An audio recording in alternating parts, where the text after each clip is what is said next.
and we'll be producing a new fiscal year 2021 budget that does that and more. Yet the brutal reality we face is that cuts simply will not be enough given the storm that is raging around us. We simply can't cut our way out of this.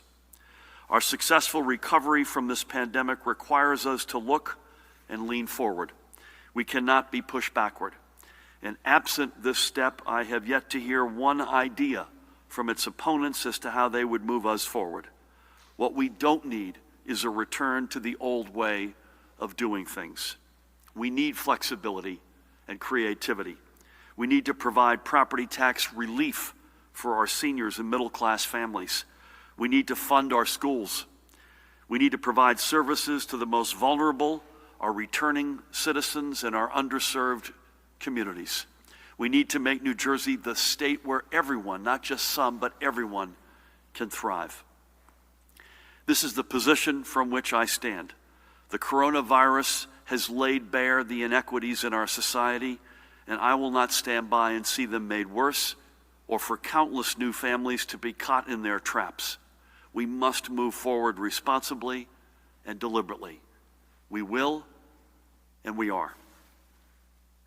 Next, today I am signing an executive order to provide greater assurance that the federal coronavirus relief funds we are receiving will be spent expeditiously, properly, and transparently. I am creating within my office the Governor's Disaster Recovery Office, which will serve as the center point of contact and coordination for COVID-19 recovery programs funded through the CARES Act and other sources of federal funds. In essence, this new office will replace and assume the responsibilities of the Office of Recovery and Rebuilding established in the wake of Superstorm Sandy. The office will ensure that all funds are expended in compliance with federal rules and regulations, and that strategies and policies are aligned across all of our state's departments. I am further requiring the creation of a transparency website to track the office's progress, and independently of that website, I will require an annual report to be produced. Additionally, I am creating a COVID-19 compliance task force to review all COVID-related procurements above a certain dollar threshold, ensure internal controls, and provide compliance training to all agencies receiving COVID-19 funds. The task force will also establish an integrity oversight monitoring program with a pool of outside vendors to ensure agencies guard against fraud, waste, and abuse of any COVID-19 funds.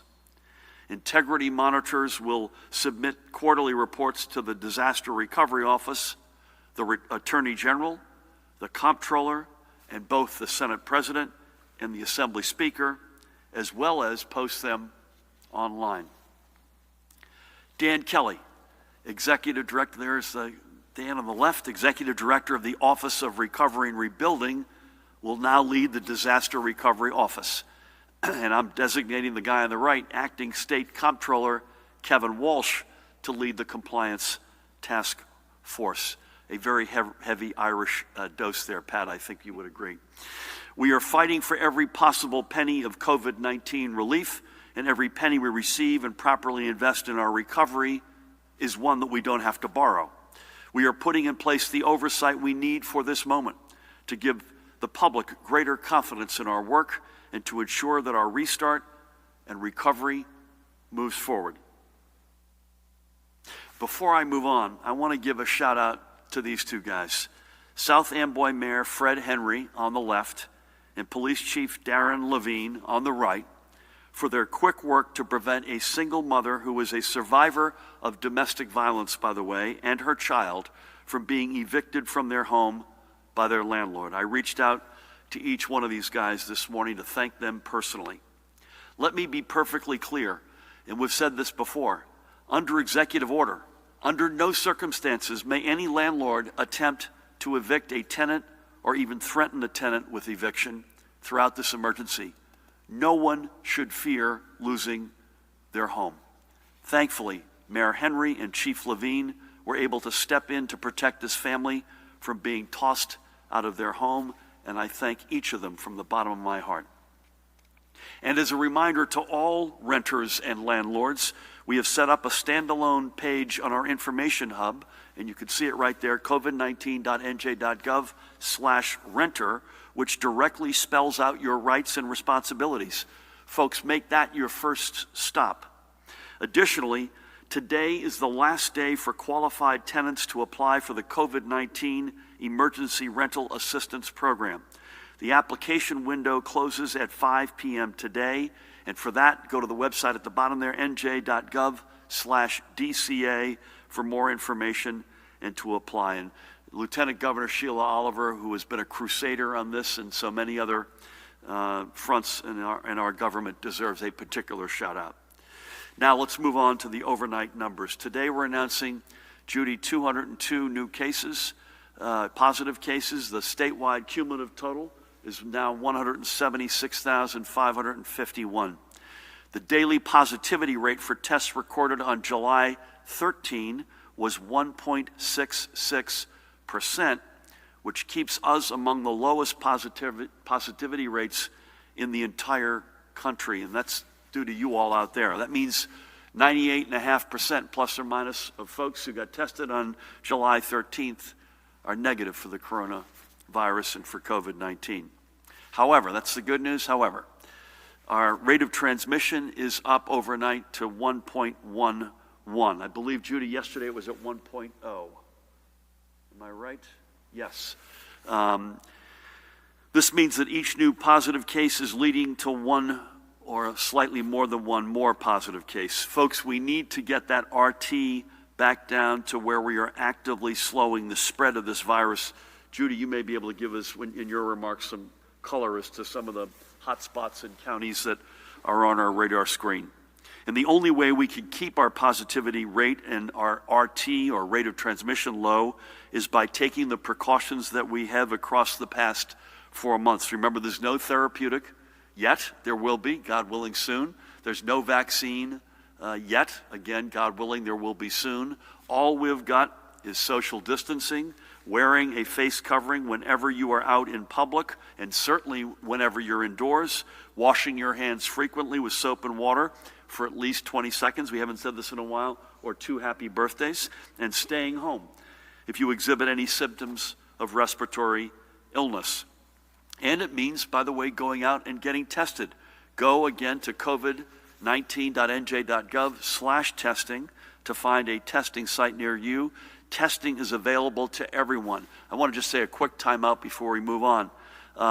We know that not with all labs, but with some of the labs, the return, the lag time between test and hearing whether you're positive or negative, and thank God mostly negative, has extended. And it's not surprising. I think it's largely due to a strain on the reagent, the national reagent availability. Our team was on with the White House on this both last night and this morning, and it shouldn't surprise any of us. So it's not a New Jersey issue.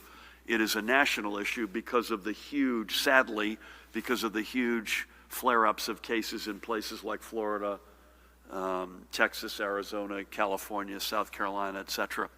So we understand that, folks, and we're doing everything we can to try to break that logjam on behalf of New Jersey. No state has the per capita capacity that we have in New Jersey. George Helmy and I were speaking, Judy, just coming over here. I think our capacity is now up to 40,000 on any given day. Per capita, that's in a league by itself. But it's taking longer to get your results. Not from all of the labs, but from some of the labs. And I want folks to know we know that, and we're doing everything we can to try to break that logjam. Next, Dan, our hospitals were treating 844 total patients yesterday. And Judy, for the first time, we're going to explicitly say today, and I think we'll change the chart as of Monday, if that's okay, that of those 844, and you've been a leader on this, 397 are known COVID positive, and 447 are listed as persons under investigation pending, as we mentioned, test results. and we'll start to break that out, I think, every day for folks, right? The number of patients requiring intensive care was 139, and there were 65 ventilators in use, and that is certainly the lowest in a long, long time.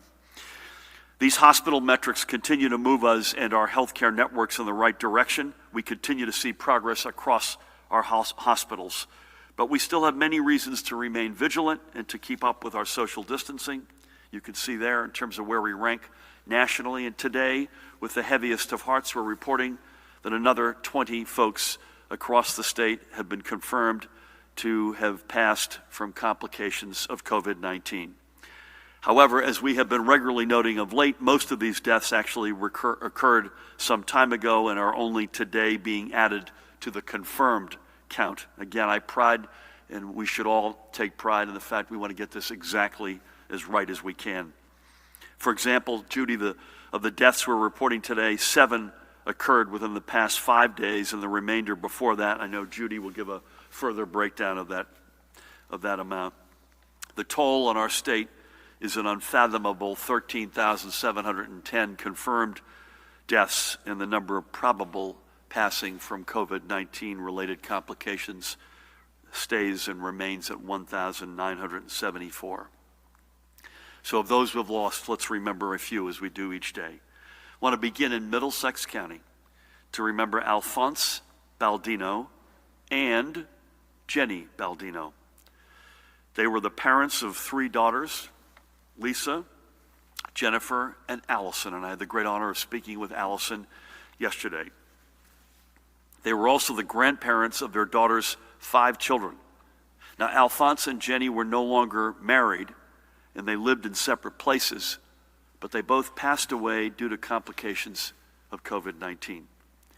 Alphonse, right in front of us there, was raised in the Kingston section of South Brunswick in Middlesex County. A graduate of South Brunswick High School, he was a proud Vietnam War veteran, a member of the United States Army and of American Legion Post 401. Alphonse was 74 years old. For more than a half a century, he was a proud owner of Princeton Food Services, a vending machine supply company that he lovingly referred to simply as the shop, and where he treated his employees as though they were part of his own family. The key to running a successful business, Alphonse would say, was doing what he loved with people who he loved. Outside the shop, Alphonse was an avid fisherman, and he always took time to root for his New Jersey Devils and the New York Football Giants. He loved life and loved going on adventures, especially if there was a good time to follow. He is survived by his wife of the past 36 years, Joanne, and their son, Alphonse Jr. May God bless him, and thank you for your service to our nation, Alphonse. So roughly 10 weeks later, Jenny Baldino also lost her battle with COVID-19. Jenny was born and raised in New Brunswick and lived for many years in North Brunswick, and most recently was a resident of Robbinsville. Jenny worked for 10 years as a secretary for the Eastern Express Trucking Company, and then spent another 22 years as a clerk for the United States Postal Service in the Milltown branch before her retirement in 2009. In both jobs, she was the one person everyone knew, co-workers and customers alike, the person who was always helpful and always, as you can see there, always smiling.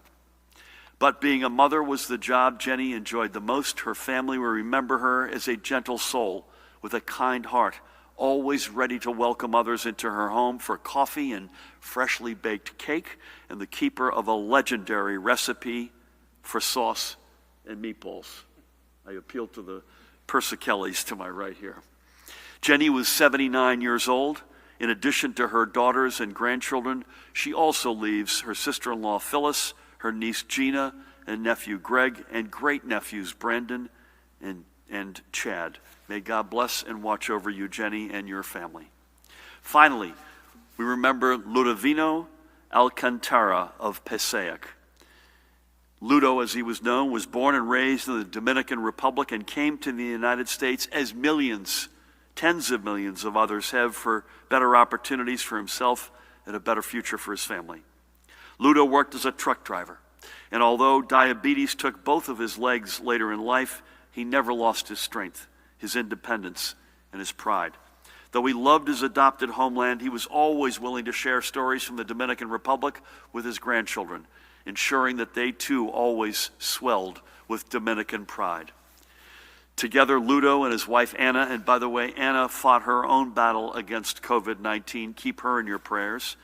They had 6 children, 20 grandchildren, and 7 great-grandchildren. Ludo was 86 years old. I had the honor of speaking with his son-in-law yesterday, Luis.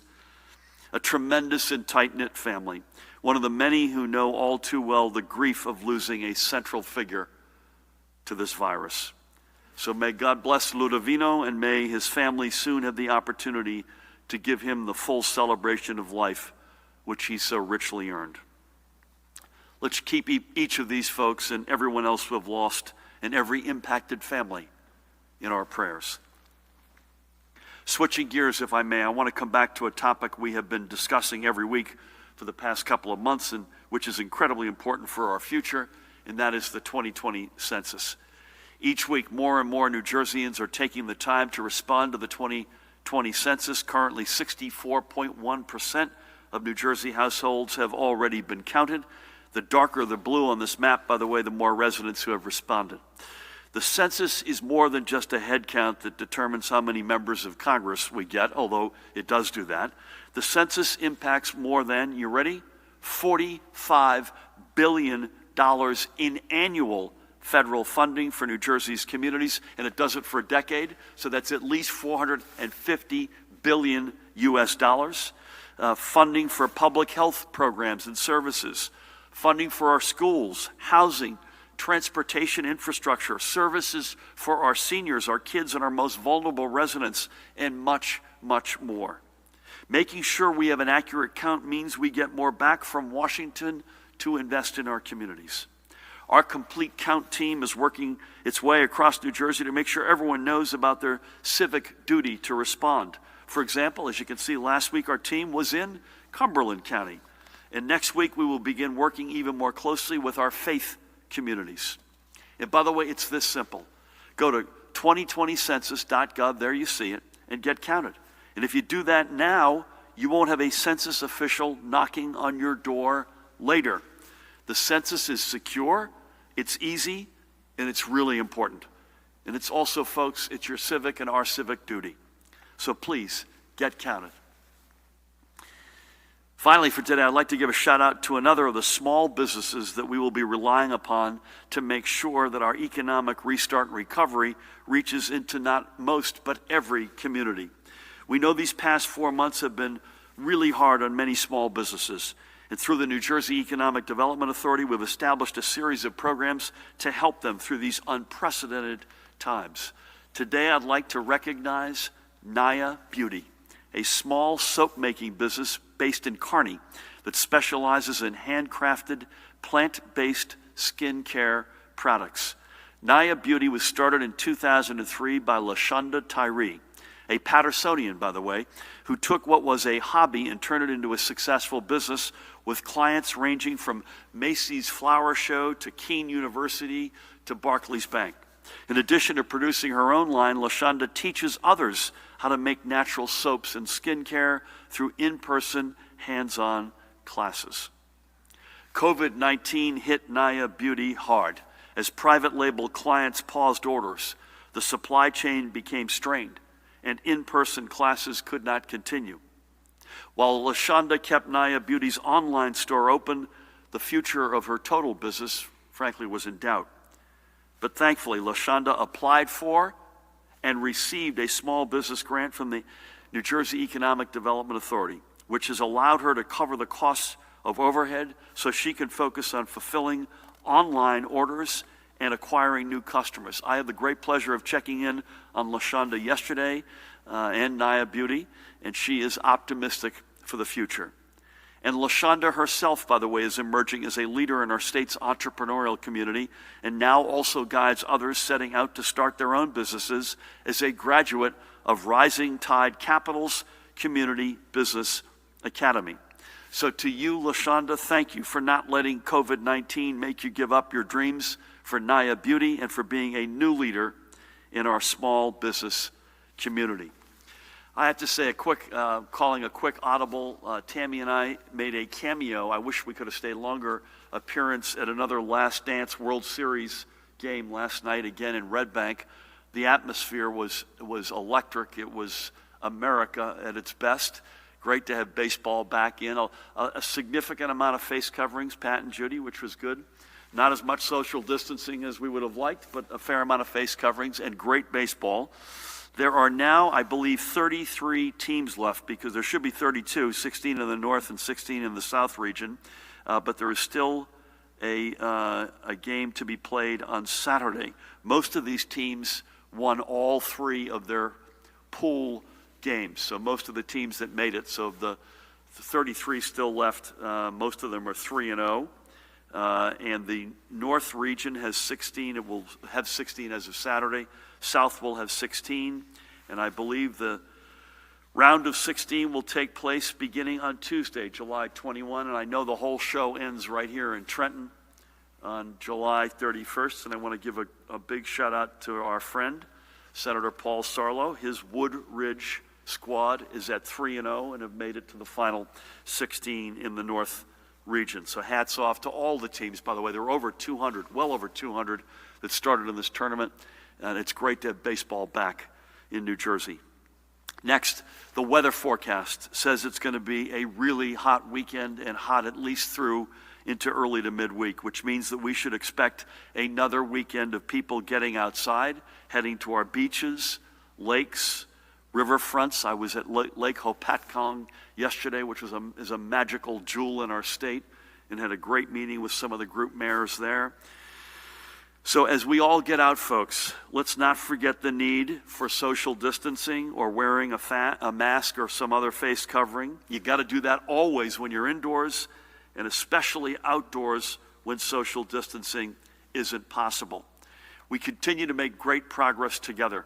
Over the past 4 months, we have pulled as one state to pull the curve of new cases way, way down, and with it, the number of our fellow New Jerseyans who have been hospitalized with COVID-19, and also the number of brothers and sisters who we have lost.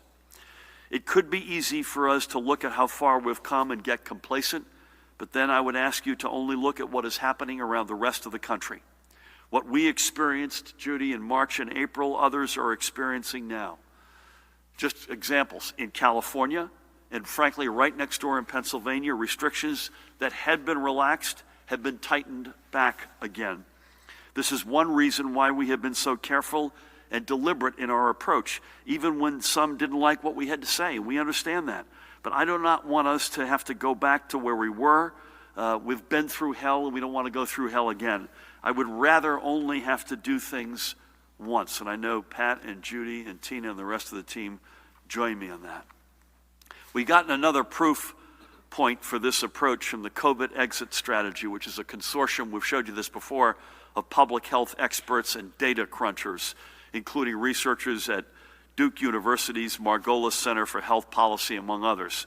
And according to their metrics, New Jersey ranks as one of only 5 states, along with New York, Connecticut, Vermont, and Maine, who continue to trend in the right directions overall with regard to our progress against COVID-19 and the spread of coronavirus. The only way we stay in the green is by continuing to do all we have done over the past few months. This is no time to let up. If anything, now is the time to redouble our efforts and keep our progress going. So when you go out this weekend, folks, be smart, be safe, keep your distances, wash your hands frequently or use a sanitizer, and wear something over your face. We are going to defeat COVID-19 together. With that, please help me welcome the woman who needs no introduction, the Commissioner of the Department of Health, Judy Persichilli. Thank you, Governor, and good afternoon.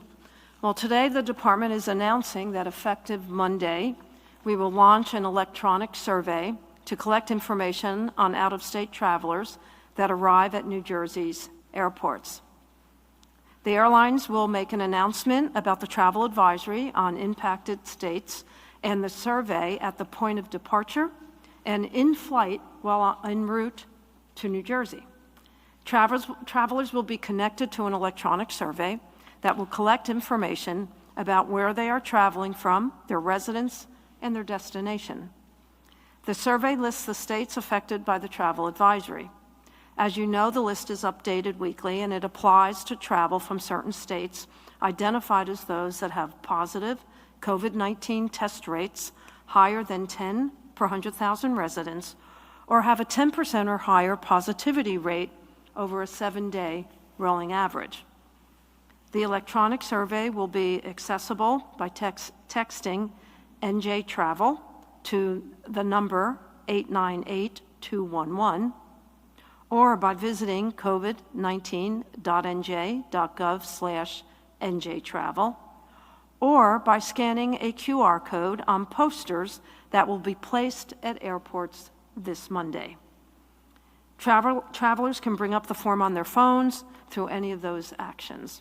Once they have filled out the survey, the information will be submitted to the county health departments.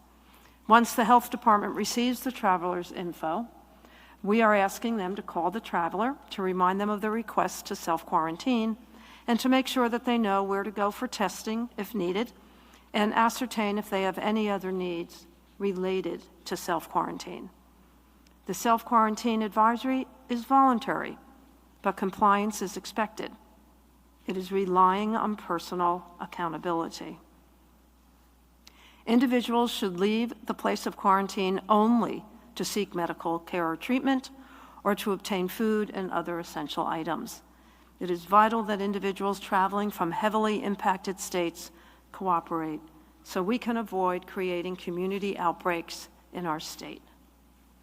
Moving on to my daily report, our hospitals reported, as the governor shared, 844 hospitalizations, with only 139 individuals COVID positive in critical care, and a low number of 46% on ventilators. There are no new reports, fortunately, of multisystem inflammatory syndrome in children, so that total remains at 53 cases in our state.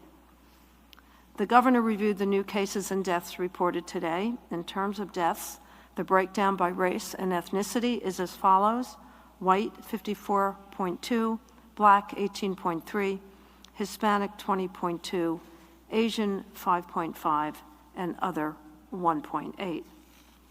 As the governor stated, some of the deaths that we're reporting today occurred some time ago, with a few dating back to April. Of the 20 deaths we are reporting today, 7 occurred over the past 5 days. 13 of the 20 new deaths occurred in the month of July. The remaining are from prior periods. The deaths we report are lab confirmed and death certificate verified. The timing of completion of the death certificates affects when these numbers are reported. At the state veterans' homes, the numbers remain the same, and at our state psychiatric hospitals, the numbers also remain the same. The percent positivity as of July 13th in the state is 1.66. The northern part of the state reports 1.41. The central part of the state, 1.38, and the southern part of the state, 3.03. As the governor shared, the RT, or the rate of transmission, has ticked up to 1.1. We have reached out to several of our counties to ascertain the reasons for the increases. Several of our counties have reported increases in new cases associated with parties of younger individuals. As I've reported in the past, the percent of younger individuals affected by COVID-19 has increased to 22% at the end of June from a prior percentage of 12% in April. That concludes my daily update. Stay connected, stay safe, stay healthy, get tested, and mask up. Thank you. Judy, thank you. A quick question, and then I want to underscore your last comment. The 53 cases of child inflammatory syndrome is a cumulative number. Yes. Right, so most of them have passed through the challenges and they're back on their feet, and still no fatalities. No. Thank God. I want to underscore the last point. If you as we spoke, and Pat and Judy and I speak with our team every day before we come out here. I don't want to put words in your mouth, but I'm going to try, and you'll send them back my way if you don't agree. There are 3 areas right now that are of heightened concern, and tell me if you agree with this. One is young people having, these are not, I mentioned graduations. I'm not talking about the ones on the football field. We have no evidence that that's leading to anything. We frankly have no evidence that the protests, the beach activity, the parks, or these graduations have led to anything, right? When we say graduation parties, we mean indoors in people's houses. There's a lot of, like, come on, folks, don't do this. So that's one area. Secondly, you had some long-term care flare-ups, and as you reminded me on the call, there are over 400 nursing homes in this state, and we've seen a little of that. And then the third one is folks coming in from either returning or visiting from hotspot states. Is that fair? The long-term care, is this something that you're particularly concerned about? Obviously, we've been devastated in long-term care. And I know the veterans' homes have stayed, thank God, after the devastation, particularly in Paramus and Menlo Park, have stayed steady. But We still have active outbreaks in long-term care, and the Communicable Disease Service keeps a vigilant eye on all of them and reports appropriately. And at the end of the day, if there is an outbreak, I get a report. Thankfully, there's not that many, but we remain concerned. Nothing like it was in March and April, No. but it's still, so those are 3 particular specific areas. Indoor, young persons having parties. Secondly, long-term care is not off the radar screen by any means, notwithstanding the devastation, not just in our state, but in America, and frankly the world. And thirdly is the New Jersey and returning from a hotspot state or visiting from one, right? Pat, thank you. Pat, we spoke not just about compliance on Wednesday, we also spoke about the big uptick in shootings, including, sadly, some that led to fatalities. Great to have you. Linda remains in our prayers. Any update on either of those fronts or any other matters? Thank you. Nothing really. The last 2 nights, I'm glad to report, but I know we knock on wood a lot around here. There have not been any shootings across the state in the last 2 nights. We are, as I mentioned on Wednesday, working with all of our partners at federal, state, county, and local levels to make sure that we do everything possible to mitigate the violence that we've seen flare up over the past month. I know the governor mentioned it. The Office of Emergency Management's also monitoring the heat. I think the heat index on Sunday is predicted to be 110, certainly along the I-95 corridor in urban areas. That gives us cause for concern. The Board of Public Utilities is certainly engaged as that as well because of the draw on electric with air conditioning running. So we're the State Emergency Operations Center, as always, remains poised to monitor and respond if need be. And we're just praying for a safe weekend, Gov. And Pat, we've said it before, and we were talking about this earlier. There's a high correlation between oppressive heat and bad behavior. And we just got to plead with folks to not take that bait. Is that fair? That's fair to say that the heat for the past several years has had a direct correlation with violent crime. So again, when it's this hot, people want to be outside, especially gathering social distancing in mind with their friends and community members. But it then sometimes for our violent recidivist offenders offers opportunities for them to retaliate and to be violent. So we're certainly monitoring that as well, Gov. Thank you, Pat, and thank you for all. We'll start with Daniel, but before we do, unless you hear otherwise, Dan Bryant is here. Matt Plotkin, welcome. We'll be in our mode as we have been of late, which is we'll be with you electronically tomorrow and Sunday, unless you hear otherwise or there's a reason to be gathering, and then we'll gather on Monday. We do not, at least as I left the office, do not have a time yet for the White House, so we'll be at 1 o'clock on Monday unless you hear otherwise. We'll probably know that by the end of the day if there is a VTC with the White House, and if so, if that impacts our time. Is that fair? Okay. Thank you. Daniel, good afternoon. Hi, Governor. These are all bonding questions. I'm sorry? Bonding. Okay. The bonding. What's going to happen next exactly? How soon is the Treasury going to go out to market, and when do you see any of the money to come through? Do you still plan to go forward with that, even if, say, the court issues like a TRO or a permanent block of that? With the money, where is the most need? What exactly is hurting the most, and what programs do you think this would make the most difference in? What preparations for bonding have you done already with you and the Treasury and the legislator? Like, how ready are you to start, I guess, going out to market or putting in an application with the Federal Reserve? Do you expect that you'd be revising the stopgap budget that you signed on June 30th? Would any of these items be would you de-appropriate any of these items, or would you pay any of the things that were going to be put off until October 1st? And S&P said yesterday in a report that if... Daniel, do you have a PowerPoint presentation, or are you going to do this? A couple, yeah. Let's try to bring this to a head if you could. Thank All you. right, and S&P said in a report yesterday that if this doesn't hold up in court, there are a number of other short-term borrowing alternatives the administration could pursue. Are you looking at those as a backup if this does get struck down in court and if it's ruled unconstitutional? Is that it? Didn't mean to cut you off. I'll come back to Matt Placken may want to talk about the actual processes next. We're not going to have any comment about any legal matters, so I'm not going to answer anything related to that, hypothetical or otherwise. What's most needed? Everything.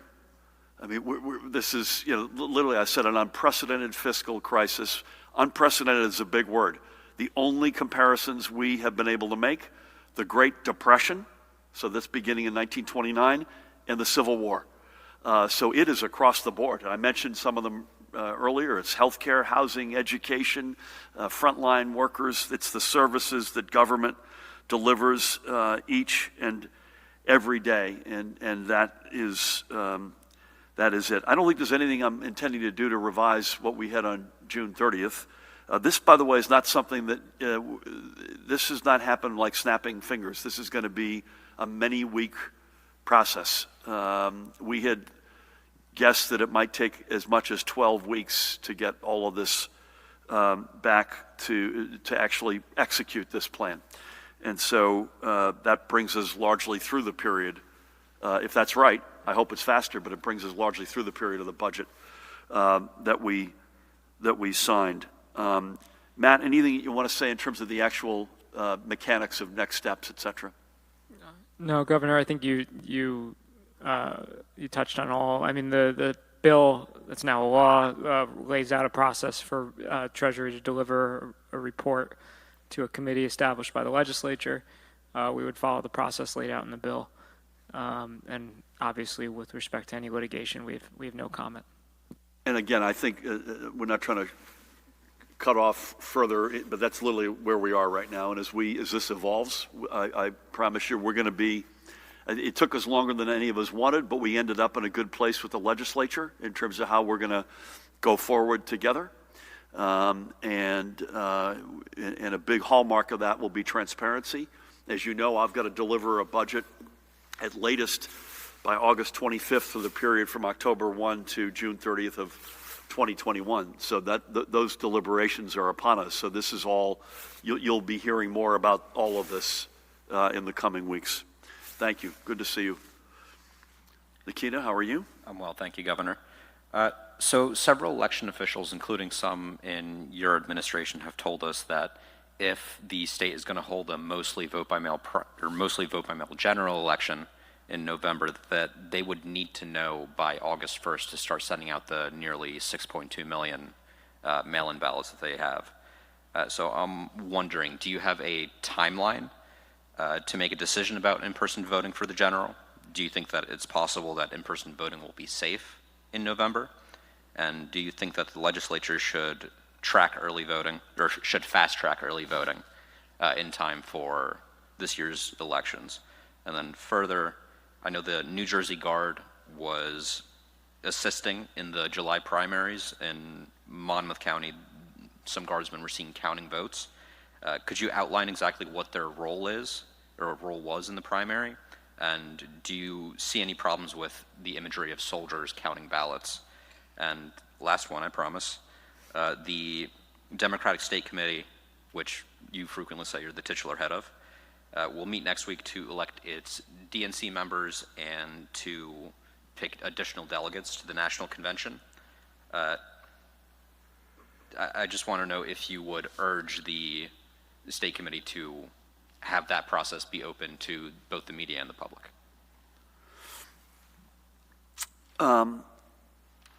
Again, based on what we have seen, the hybrid process that was employed in the July 7 primary, for the most part, and I'll obviously always caveat, there's always going to be some situation here or there, every one of which we take deadly seriously, for the most part was a successful exercise. I still can't give you a total turnout number. To me, turnout is a big metric in terms of turnout high, infections low would be a good, those would be good metrics of a successful hybrid process. We've made no decisions on the fall, on the November 3rd election. I don't have any reactions specifically to the August 1st date, but I think it's our collective judgment that the sooner we make that decision, the better. The longer the runway is. And I would say that's just as much for the vote by mail piece, if that's going to be a part of it, as it is for the in-person piece. So one of the things we heard from clerks, and the Secretary of State and all of our teams are doing the after-action review of this. One of the things we heard is on the physical presence that they would like as long a runway as possible. So it wasn't just a discussion in and around vote by mail, but it was also that objective to have 50% capacity per county and at least one location per municipality. And so to be determined. But I'm not sure, as I say, I'm not sure August 1st has magic for us, but earlier than later does. And I'm not sure what the legislative piece of this would be, but obviously if we make a decision that we think requires a statutory fix, obviously, as we always do, we'll work closely. The National Guard was there in their, I don't know what the right phrase is, I'll turn to a guy in a uniform, in their civies, I think they were in their sort of, their civilian dress, right? They were there as literally, for a simple reason, we were concerned about whether we'd have the proper capacity of poll workers. So they were there literally as a surge capacity. I have no concerns about that. Again, with a longer runway going into November, regardless of where we end up, in a perfect world, you won't need to have folks there as a surge capacity, but as they have done in every role they've played from the beginning of this crisis, I take my hat off to the women and men of the National Guard. They've done an extraordinary job. I don't have it's a good question on the Democratic State Committee. I haven't been asked it before. I'm not sure what the norm is historically, honestly, but let me noodle on that and we'll come back to you. Again, when in doubt, we lean on the side of transparency. But again, I've got no experience as governor with this process, and I take the question under advisement. Thank you. Real quick. I didn't hear you say whether or not you had a problem with the imagery of soldiers helping to count votes. Yeah, I answered it. Thank you, sir. Do you have any? You good?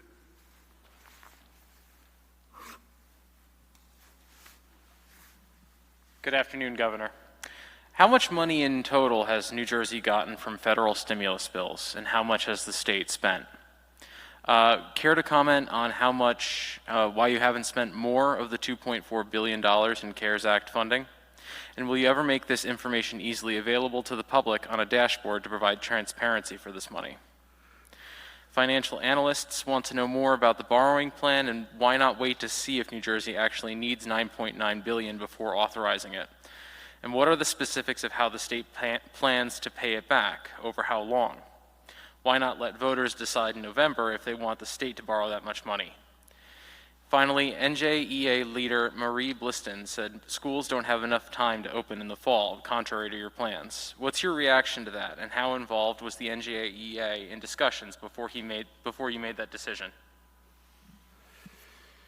How much total we've gotten? I assume you mean not just CARES Act money, but Health and Human Services and others. I don't have a total, but we can get that for you. Do you have it, Matt? I know the CARES Act is, the number we use is $2.4 billion. But. Yeah, the coronavirus relief fund was $2.4 billion, but there's various parts part of the governor's order that he signed today is the creation of a website laying out the spending plan. So that is coming. It's something he announced today. The extent to which money isn't spent is overwhelmingly due to, and Matt will correct me if I'm wrong here, still needing guidance from the feds on how we can spend it. Is that fair to say? Yeah, across all of this, all federal money comes with very strict regulations, and there's approval processes, including the money that the health department's working on for testing. So depending on the pot of money, we're subject to various forms of guidance. Plus this money, we don't know if additional federal money is coming yet. So Treasury has budgeted and worked with the legislature to come up with a plan as to how to spend this money over the coming months, some of which we've announced and some of which we'll be announcing going forward. But there's a plan to spend it all. It's just some of it we need to ensure that we're complying with all federal rules and regulations. And again, that goes to the governor's order that he announced. And again, these are different buckets. Some of this is very clear on testing capacity and testing materials, very clear on FEMA-related things. There's a cost share, et cetera.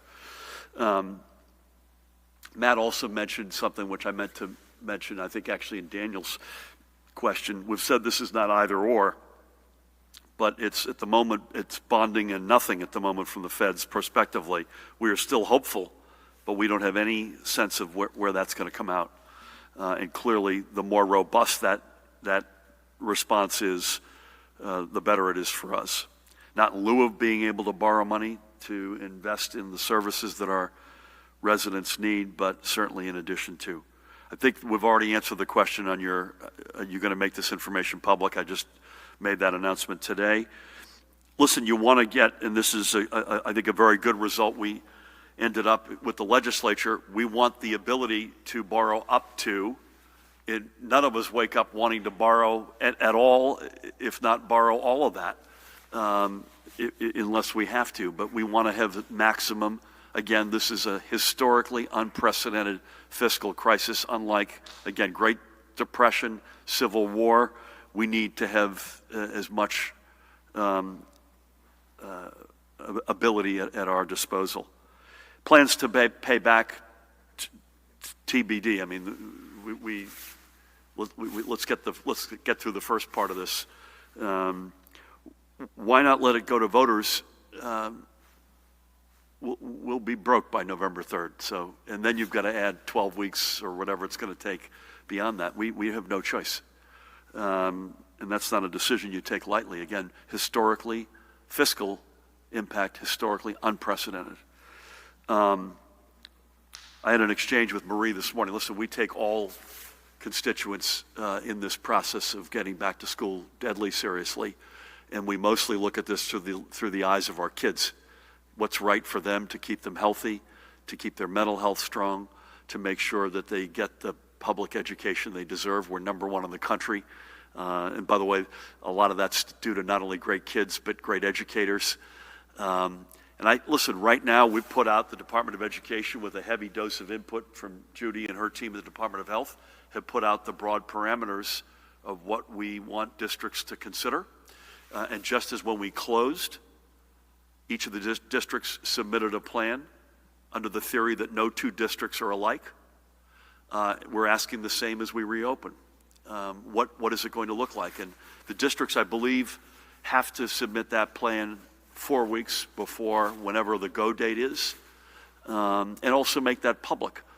And so we've laid out strongly held principles and parameters. It's up to the districts now to come back to us and to their constituents, to their kids, most importantly, to the parents, the educators, the administrators, and to us with their plans. I was really happy yesterday to make the announcement we made. So no matter what a given district's plan looks like, whether it's all in, whether it's hybrid, no matter what it may look like, the digital divide was a bone in our throat in this state, frankly, in this country. And I was incredibly honored to be in Irvington yesterday and make the announcement with the Senate President, Senator Ruiz, who is the chair of the Senate Education Committee, Kevin Deemer, who's our acting commissioner, April Voss, who's the superintendent in Irvington, and Mayor Tony Voss, and many others, to make the announcement that we had pulled together the resources and also plead to philanthropic and corporate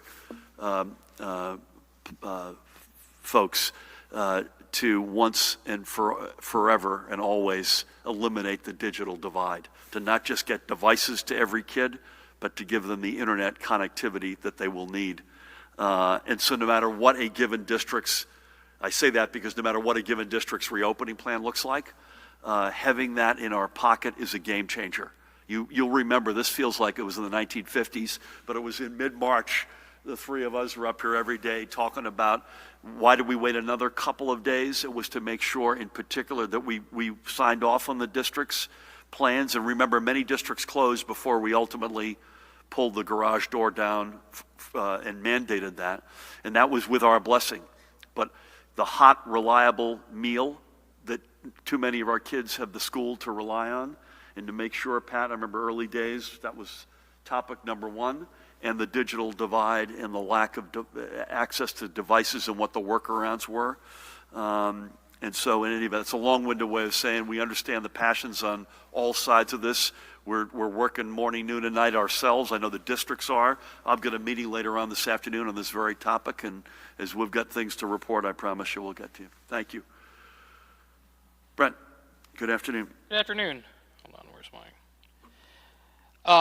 Brent, I can't tell, is that a Mets mask? It is. Tomorrow they play an exhibition game against the Yankees. So. Where's it going to be? And one of them, they're playing two this weekend. One's at Yankee One at home and away? The other at Citi Okay. Field. So, and then we're a week from today from baseball. So. Are you playing or not?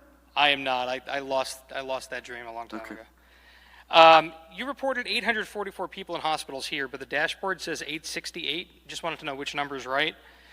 People keep asking us when gyms will reopen. Anything new on that? When do you think we'll see more reopenings in general? What data do you need to see for that to happen? Like, what does the rate of transmission have to be? And then a bit back on this is from Carly Citrin of Politico. The NJEA president, said it's possible schools can't reopen in person by September. Based on that, do you at all plan to move back the opening, or should districts expect updated guidance? And if so, when can they expect that change? And are you comfortable with sending your children back to school today? Based on all that's been going on. It's 8:44, I believe, Judy, right? It's 8:44, so that may be that may be a layover from yesterday, although yesterday looked like it was 8:35, but we'll come back to you if it's otherwise. No news on gyms, and by the way, the overwhelming amount of the folks who own these gyms have been incredibly good, and who could blame their frustration?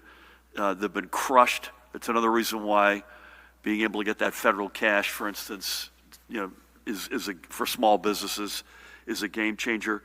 Really, nothing new on the reopening stuff. I mean, we're largely in a holding pattern. We're likely going to go ahead with we allow another level of outdoor sports to kick in, the high contact stuff. I think on Monday, Matt, is that right? We're likely to go ahead and let that happen again. It's outdoors. The data that we need to look at, and remember, these are rolling averages, and I think we need to see, and Judy, tell me, or Tina, if you disagree, it's not just the it is spot positivity, rate of transmission, the fresh data, the new hospitalizations.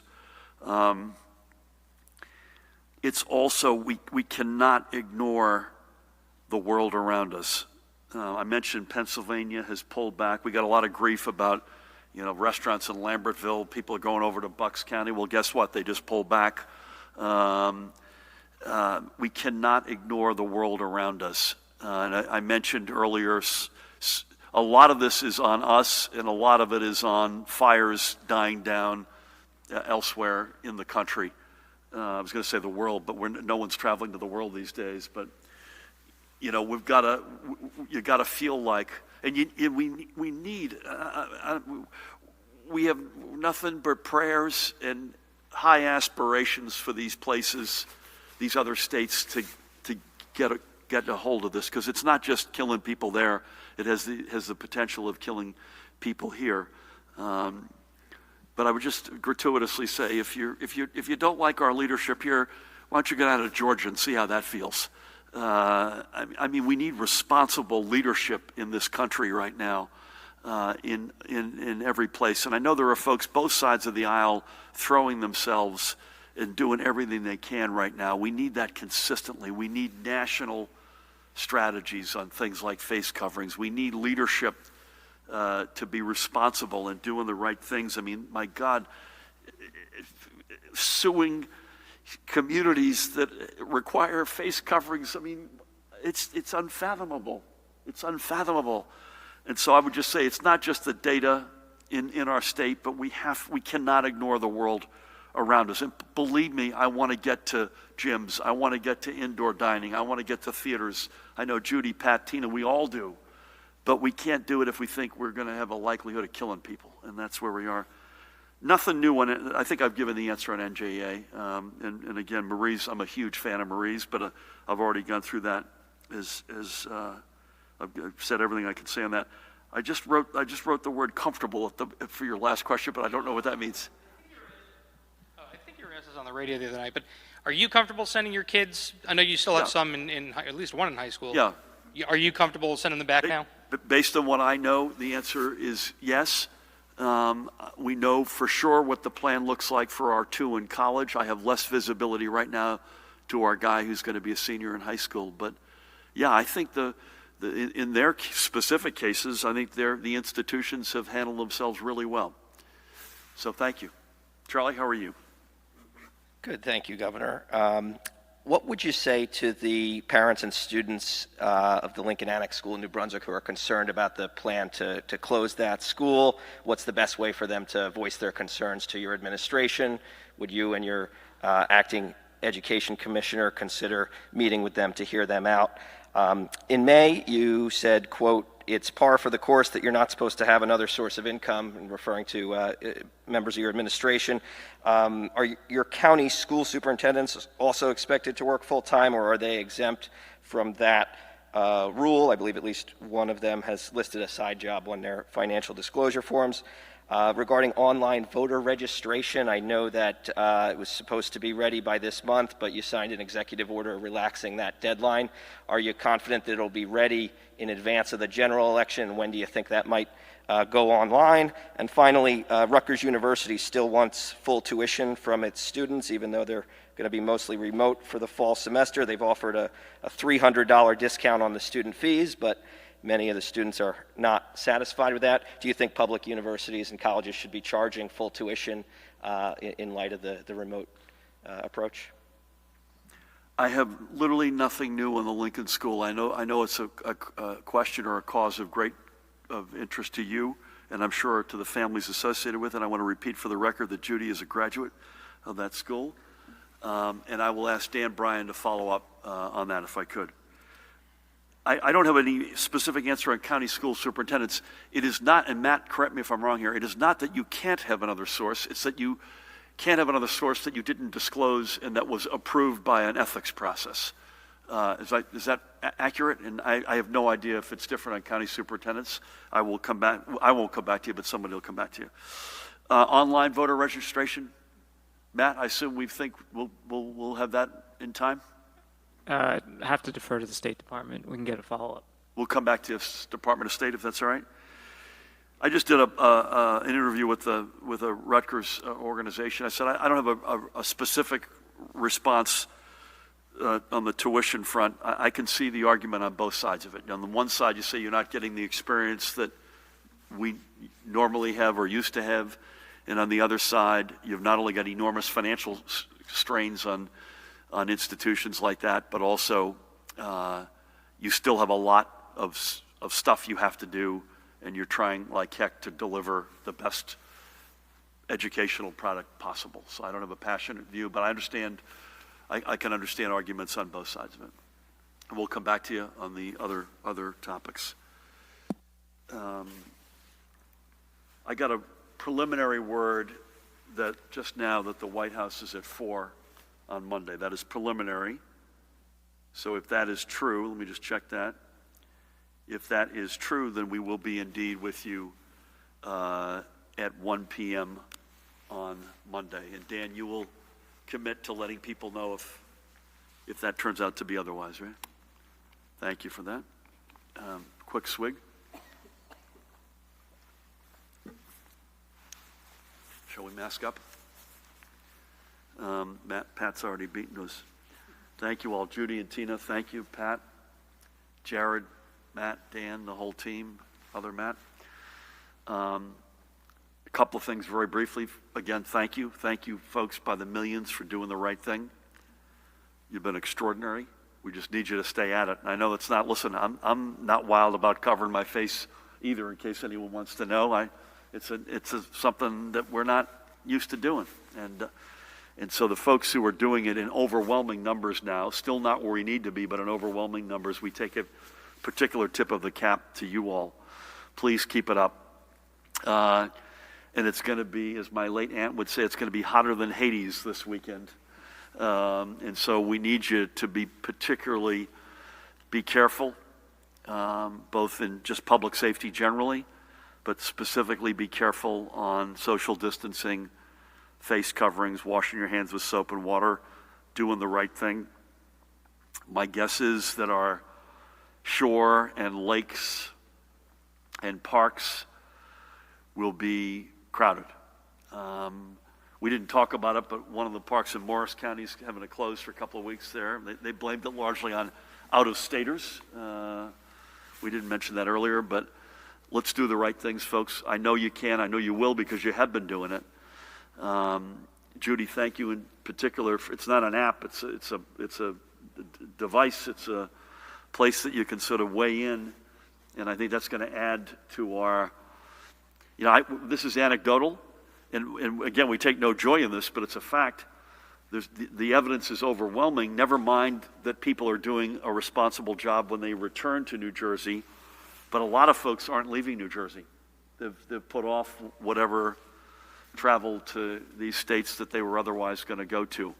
And again, that doesn't bring you any joy, doesn't bring me any joy saying it, but the fact of the matter is, in this incredibly unprecedented time, that's probably the right move. It allows us to enjoy together the uniqueness, the beauty, the gem that is New Jersey. God bless y'all. Thank you.